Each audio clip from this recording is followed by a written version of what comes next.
Assalamualaikum warahmatullahi wabarakatuh.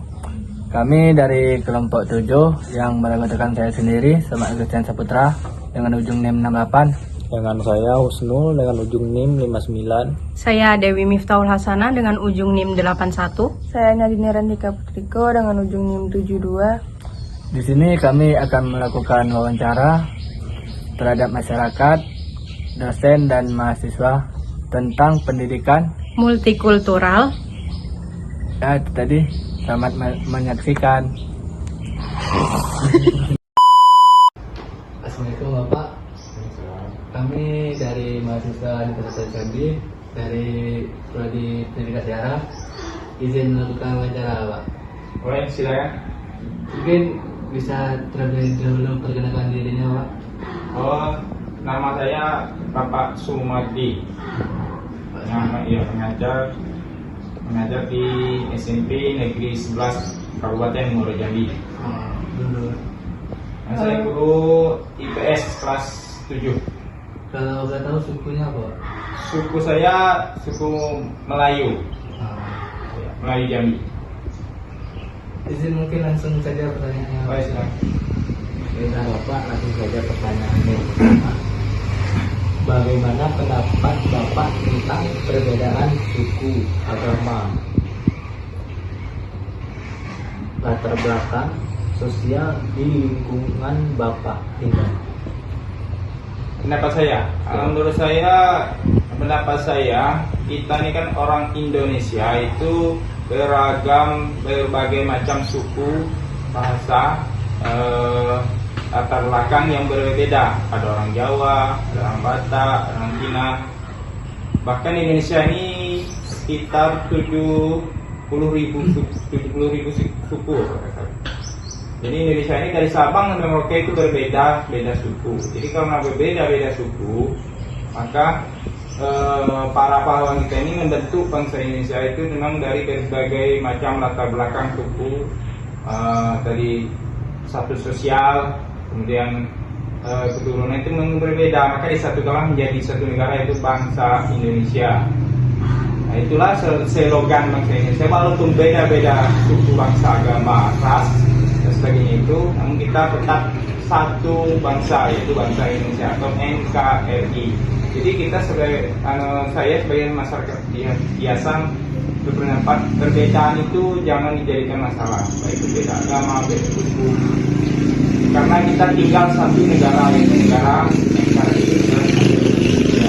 Jadi kalau menurut saya berbeda itu tidak jadi masalah. Yang penting kita tetap akur, tetap damai, dan tetap satu atap, yaitu satu negara Indonesia. Kita saling memberi.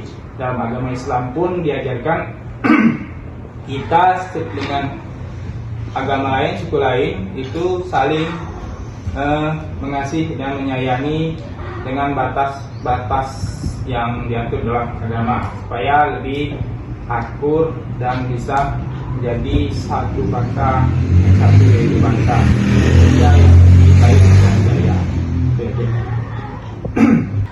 Baiklah Bapak, pertanyaan selanjutnya, apa yang Bapak lakukan dalam mengatasi konflik antar etnis atau suku yang ada di lingkungan tempat tinggal Bapak?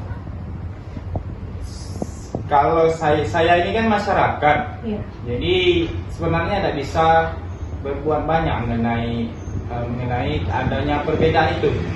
Tapi saya sebagai masyarakat kecil, saya akan pertama mendukung program kegiatan dalam masyarakat sekitar saya ini dalam membentuk persatuan dan kesatuan, kerjasama gotong royong walaupun berbeda-beda suku, bangsa, ataupun ras ataupun agama.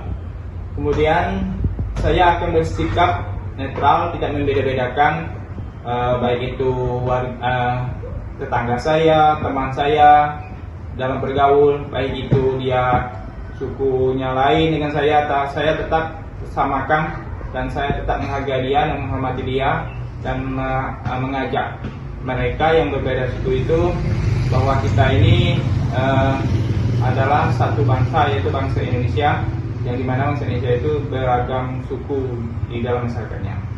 Jadi saya mengajak mereka untuk saling bekerja sama bermasyarakat, saling bantu-membantu dan saling bergotong royong dalam kehidupan bermasyarakat. Itu saja yang dapat saya lakukan.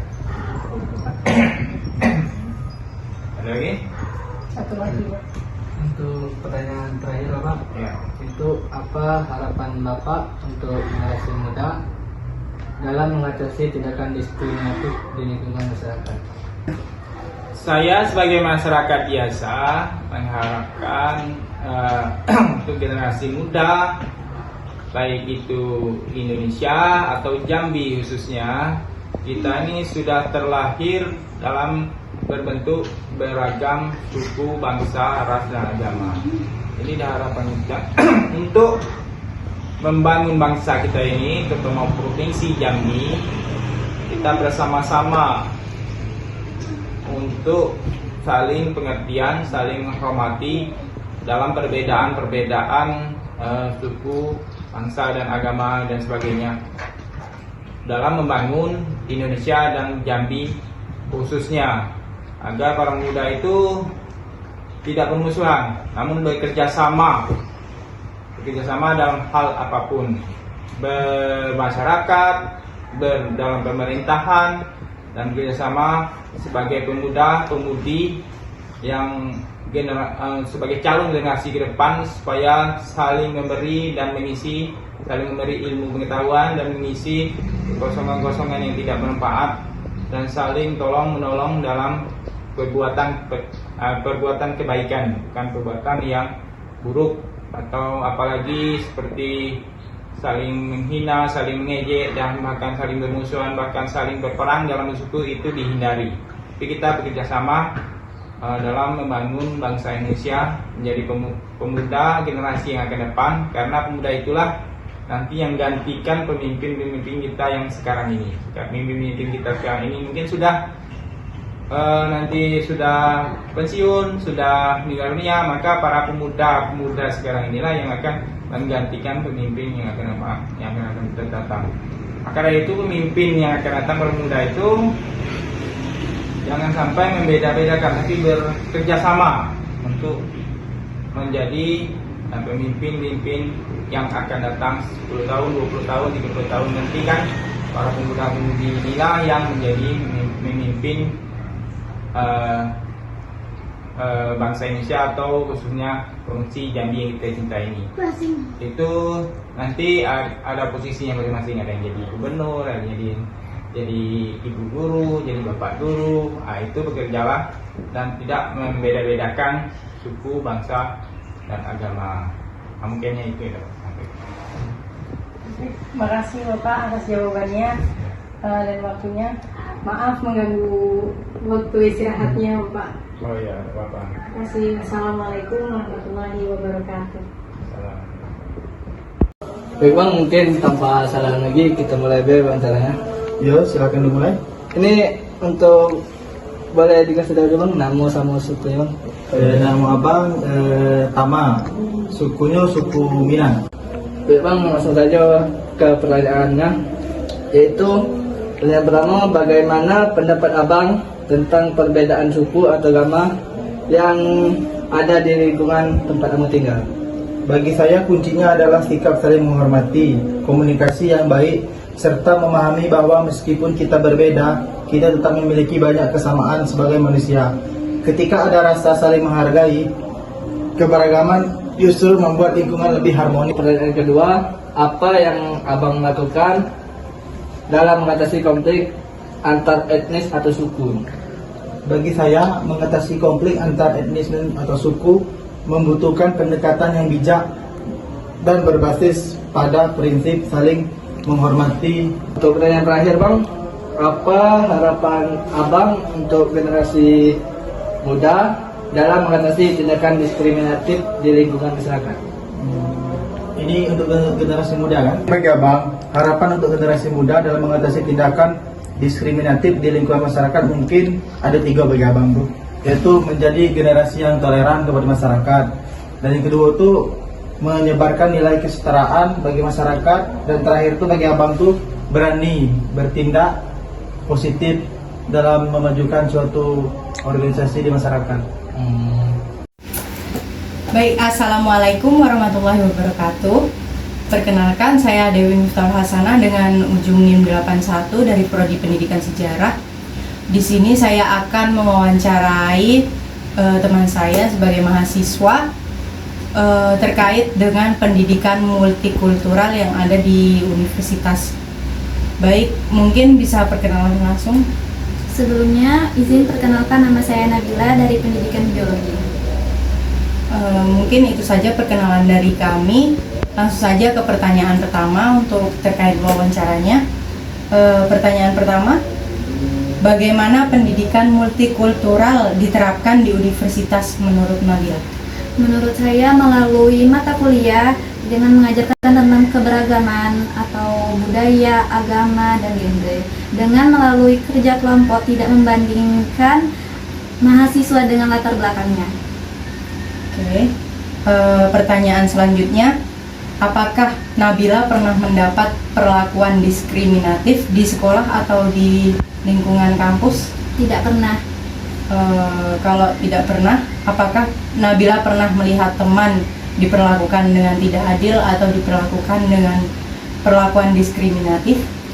Tentu saja pernah, dengan melihat atau menghina teman yang berbeda agama, dengan guru yang membandingkan siswa dengan nilai tinggi kepada siswa yang tidak aktif, dengan guru memberikan nilai kepada siswa dengan melalui orang tuanya atau berpengaruh kepada orang tuanya.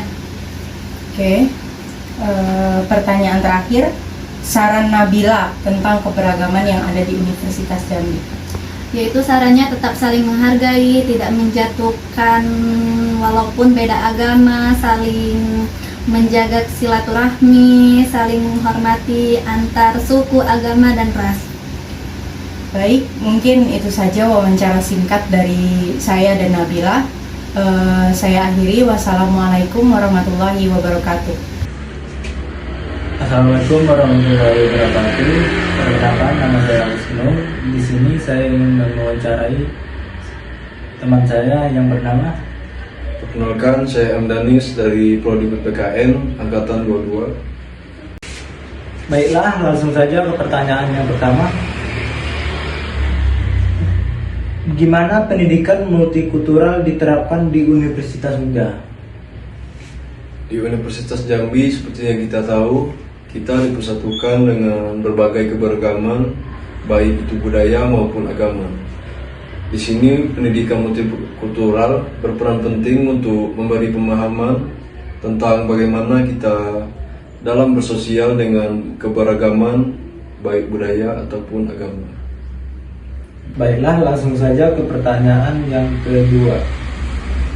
Apakah kamu pernah mendapatkan perlakuan diskriminatif?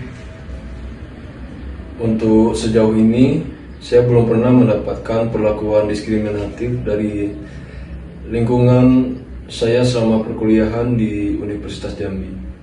Oke. Baiklah, langsung saja ke pertanyaan yang ketiga. Saran kamu tentang keberagaman?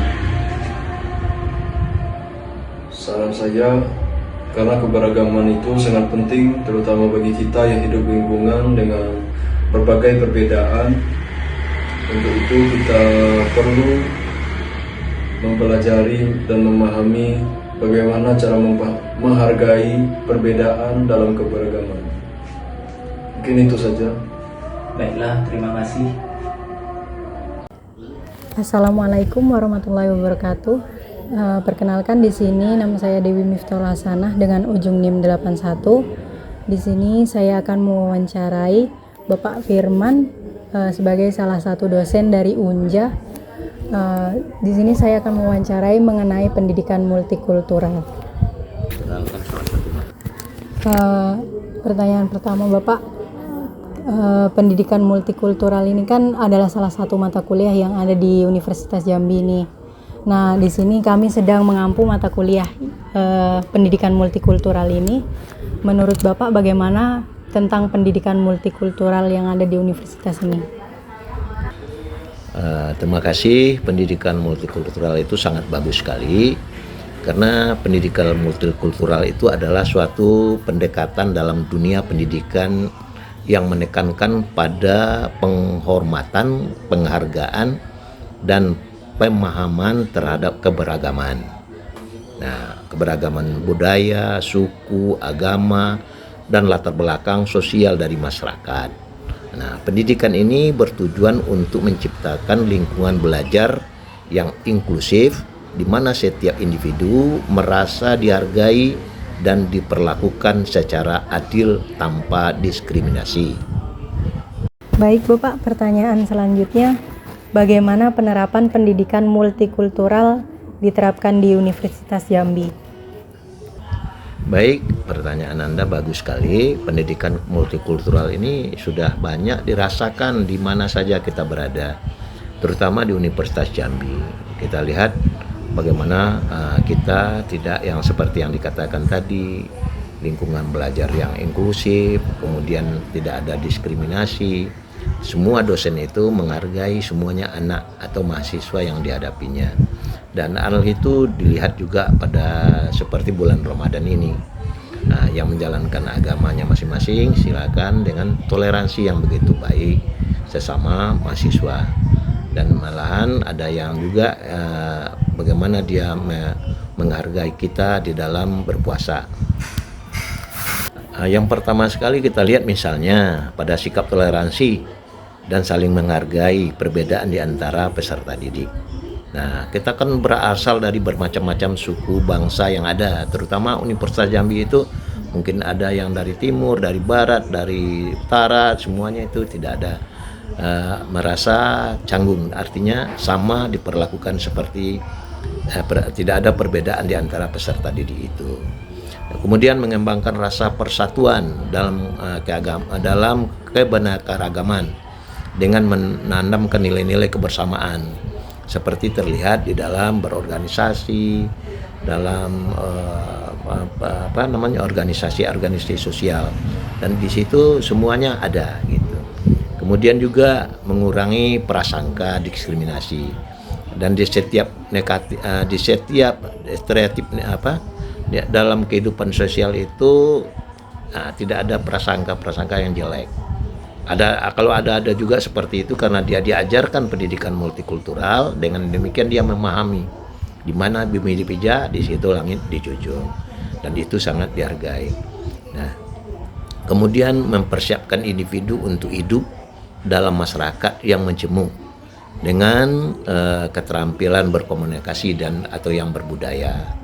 Nah, ini kan kita banyak nih, ada yang dari suku Minang, ada yang dari suku Batak, ada yang dari suku Jawa, ada yang dari suku Bugis. Nah, ini harus kita pahami betul bagaimana cara-cara kita berkomunikasi yang baik agar terjaga kerukunan antara kita sesama sebangsa dan setanah air. Kemudian meningkatkan kesadaran tentang hak-hak manusia, keadilan sosial. Nah, ini juga perlu kita jaga. Nah, itulah yang dinamakan pendidikan multikultural. Artinya menjaga keutuhan negara kita, terutama kita berbangsa dan bertanah air. Mungkin itu sedikit, mungkin ada lagi pertanyaan, silakan. Terima kasih Bapak atas jawabannya. Untuk pertanyaan yang selanjutnya itu, apakah Bapak bisa menyebutkan bentuk-bentuk diskriminasi yang pernah terjadi di Universitas Jambi? Selama Bapak mengajar belum pernah, karena dia kan sudah intelektual semua. Jadi berpikir kalau hanya benturan-benturan sedikit-sedikit itu kan namanya manusia. Jadi secara ada yang membuli, mendiskriminasi, itu insya Allah belum ada Bapak temu. Dan inilah yang harus dijaga, baik secara kita berorganisasi, dalam berkuliah, terutama dosennya juga memberikan ini terus menerus agar persatuan itu terjaga. Jadi mudah-mudahan ke depan tidak ada terjadi yang diskriminasi dan segala macamnya itu. Kita bersatu, kita teguh, bercerai kita runtuh. Baiklah, terima kasih Bapak atas jawabannya. Mohon maaf mengganggu waktunya. Kami akhiri. Wassalamualaikum warahmatullahi wabarakatuh. Baik, sekian video wawancara dari kelompok kami tadi. Kami akhiri. Wassalamualaikum warahmatullahi wabarakatuh. Dadah.